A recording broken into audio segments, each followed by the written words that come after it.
What's your practical advice for the retailers that are outside the United States, or any retailer that's importing to the U.S. right now? Like, what should they be doing? What should they be worried about? What's next for them? Well, first off, are you selling goods made in China? Okay, so that's the first question. Yeah, first question. If you're not, which we have some customers that are in this boat, they don't sell anything that's made in China, and it's not really affecting them, right? Yet.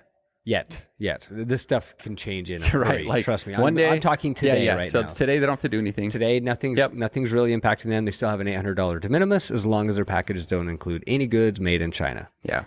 If you're selling Chinese-made goods and there's an order with a good made in China, even if it's just one item amongst others, duty is going to be applied to all of it. And so it's going to be, you might need to look at your sales and into the U.S. and for this customer though, with the first thing you say, I think this merchant is one: is your items made in China, and how are you shipping is probably really important here, because if it's going through the postal channel, they have other things to worry about than probably if it's going through the express channel, like a DHL Express, UPS, FedEx. And if you are using, the express channels or a lot of these consolidators that have DDP offerings, you may want to consider switching to DDP if you're not already, because you could get away with DDU, no problem, because there's nothing being collected. So you just send it however the cheapest way you can.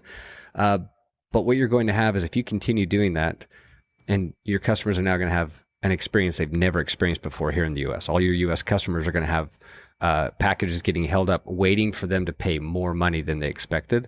And so that's going to be a really bad experience. If you want your packages to clear and deliver properly, you want to be able to collect that duty and tax up front, or even absorb it. I mean, that's another option if you want to absorb those fees, but have the duty and tax billed back to either, our customers have it billed to us, or if you have it billed back to yourself. That would be my recommendation, is shield your consumers from having to deal with all this complexity and take that on yourself.